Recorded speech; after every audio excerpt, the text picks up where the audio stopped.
আমার aquarium box থেকে মাছ হারিয়ে গেছে, এটা কী করে সম্ভব? হ্যালো বন্ধুরা, তো তোমরা দেখতে পাচ্ছ এটা হচ্ছে আমার আগের অ্যাকুরিয়ামের সেট আপ। তো আমি বেশ কিছুদিন অ্যাকুরিয়ামের দেখাশোনা প্রায় বলতে পারো ছেড়ে দিয়েছিলাম। তো যার কারণে আমার সব মাছগুলো মারা গেছিলো। তো এখানে অনেক মাছ ছিল, অনেক মাছ বলতে এখানে গাপ্পি মাছ ছিল, মলি মাছ ছিল, আরও কিছু মাছ ছিল, সেগুলো মারা গেছিলো। তো তোমরা যদি এর আগের ভিডিও দেখে থাকো তাহলে বুঝতে পারবে আমি শীতকালে একটা হিটার নিয়ে ভিডিও বানিয়েছিলাম, ঘরোয়া প্রকৃতিতে একটা হিটার বানানো। তো বন্ধুরা, আমার চোখে একদিন পড়লো, তো মনে মনে ভাবলাম আমি অ্যাকুরিয়ামটা আবার চালু করবো, মাছ পুষবো। তো আমি বন্ধু বেশি ভাবাভাবি না করে অ্যাকুরিয়ামের জলগুলো চেঞ্জ করে এবং ভিতরে কিছু ব্যাকগ্রাউন্ড আমি চেঞ্জ করে দিই যাতে একটু ভালো দেখায়। তো আমি যখন অ্যাকুরিয়ামটা পরিষ্কার করি তখন অবশিষ্ট 3টে মাছ বেঁচে ছিল, 3টে মলি। তো আমার খুব ভালোভাবে মনে আছে।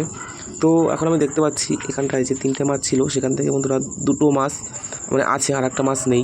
তো একটা অবাক কাণ্ড আমি আজ সকালেও দেখেছিলাম যে 3টে মাছ ছিল। তো আমি খুব শীঘ্রই এখানে মাছ ছাড়বো, আবার স্টার্টিং করব। তো কোথা থেকে মাছ কিনবো বা কেমন কী দাম তোমাদের আমি অবশ্যই ভিডিওর মধ্যে দেখাবো। তো ভাবার বিষয়, আমার একটা মাছ গেল কোথায়? আমি অনেক খুঁজেছি বন্ধুরা ভিতরে, তবে কোথাও দেখতে পাইনি।